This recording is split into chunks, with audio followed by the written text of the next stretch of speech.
Okay, guys, appreciate you coming out. Hope everybody is, you and your family are safe from the storm. I know it's been tough on everybody, so try to answer your questions. Greg, is that how you kind of draw it up? Dominating defense, lots of really good special teams plays, solid enough offense. Is that kind of how you would draw this, your blueprint up? I think really, you look at it at halftime, I told the team, the score was, there's a pretty big differential in the score, but there wasn't really a differential in yards and those kind of things, the third down conversions. The difference was the takeaways in the first half. And when they came out and scored to start the second half, and I've been doing this a long time, and I knew that that was a pivotal time for this football team to see what we did. Were we going to be able to take momentum back, or was this going to go down to the end and be decided by a field goal? And we needed to do what we did today. So do I design it that way? I wish I could tell you I do, but I was really glad to see that they seized the momentum back after that first drive and took control of the football game. Greg, did the 2 days off, did that change how you guys approach this game at all, or did you just push everything back? Well, it did change. You gotta remember, like, it wasn't just a 2-day delay, but just like everybody else, several of our kids got evacuated from their apartments. So they're worried about their stuff, and we're in the hotel, and they don't know.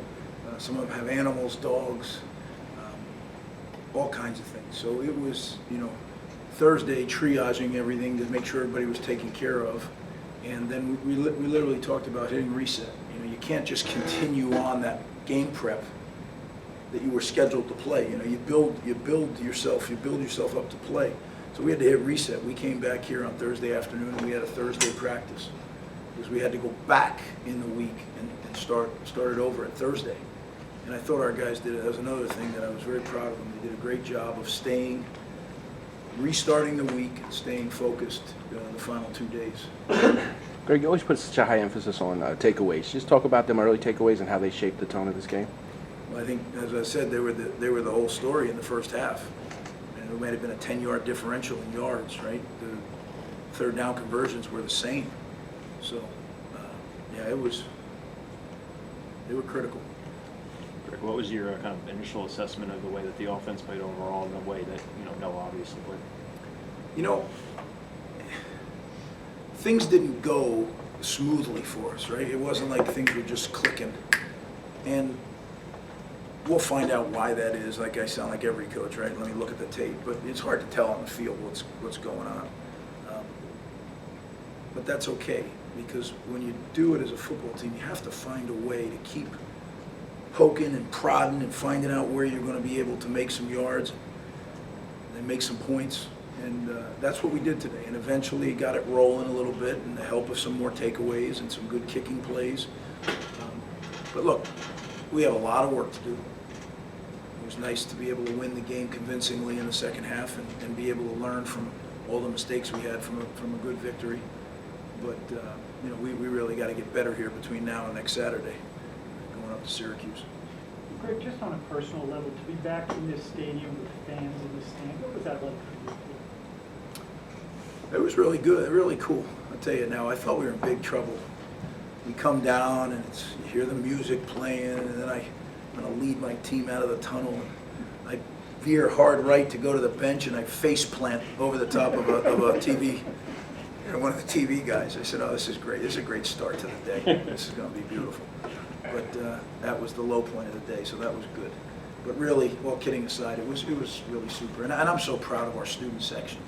They say students won't come early in the morning, students won't come at noon.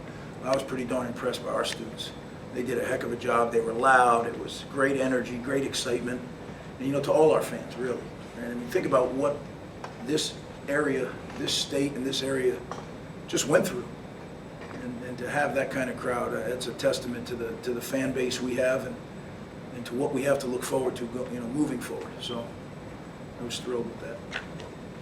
Just finishing with only one penalty, how encouraging is that, especially given it's the first game of the season? I was proud of that. Yeah, very proud of that.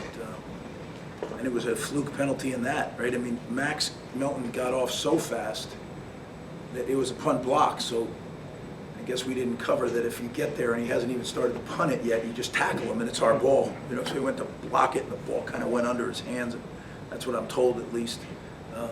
That was an odd one, yeah. But yeah, not to make light because that is something that's, you know, we've had our 12 and 13 shots with penalties, so really good focus, you know. Think about those offensive linemen. Temple was doing some things different. They were playing some three-man front. They were moving the front. They were doing different things, mugging linebackers, and not to flinch, to stay in there and hold the water. That was pretty impressive. Now, we got to block them better, but you know, one step at a time. Greg, obviously, is big news down south. When is Gavin Wimsett going to be here? And I guess how, maybe talk us through how this all came to be, and what's his role going to be? Is he going to play this year? Well, the way it came to be is, you know, we know what happened at Ohio State, and I think the family saw that, and they asked, you know, really just curiously, you know, could we do that?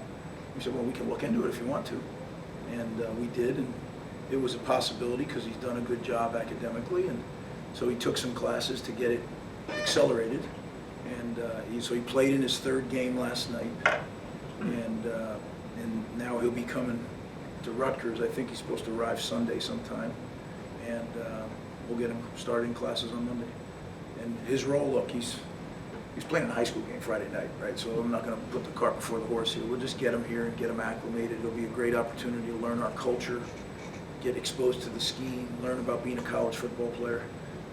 But it's going to be great to have him here. I think that head start, as long as this was his thing, he wanted to do it, I think it's great. Greg, I guess just to follow up, it's just sort of an unprecedented thing just to have this happen, that a high school player play a game Friday come to Georgetown. It's just, could you talk about just the changing nature of college sports in general, and maybe just your thoughts on, you know, just the entire deal? Right? After doing this 33 years, I'm probably more of a traditionalist, but I'm learning every single day that you got to be moving with the times. Otherwise, the times just pass you by. So this is where college football's headed. You know, I think, you know, just if you think back to when high school seniors were starting mid-year, that was a big thing. I mean, he's starting in January. And now we had twice as many of our class start in January as started in June.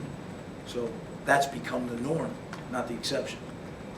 The early signing date, we call it the early signing date. That is the signing date. If you want to call something else, you call it the late signing date in February. So things are changing quickly in college athletics. And we're going to have to learn, we're going to have to navigate for sure. But you got to keep moving forward. You know, I think if you sit back and just kind of meander around, you get left in the dust. Time for two more. Greg, as you know, there's going to be Rutgers fans that talk about Noah and his, you know, future here. Do you have to have a conversation with him and, you know, and try to, you know, give him a pep talk and let him know that the job sits right now? I don't think pep talk. Like I told him when this thing broke last night, like I didn't think it would break until he got here, but really, who the heck knows, right? I mean, you know the way it is. As soon as it happened, I grabbed the quarterbacks and I just explained to them, hey, this is what's happening. In our program, everything's about competition, and every guy knows that. There's no misunderstanding that anybody owns anything, right? We work every single day to earn it, and present company included, right? So I think our guys, it really doesn't faze them.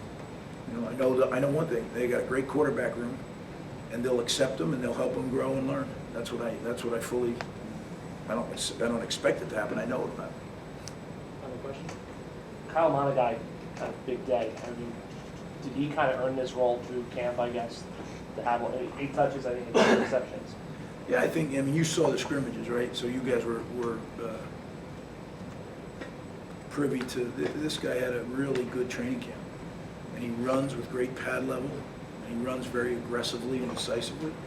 And, you know, I like our running back room. I think it's going to take the whole room to win games. So we'll just keep rotating them, keeping them fresh. You know, Pop's the starter. I mean, that's the way it is. But I think we have some guys that can play. You know, between Aaron and Kyle, I think we have a very good running back room. We just got to keep building on it. And spreading it around, and there's different packages and all that stuff, so.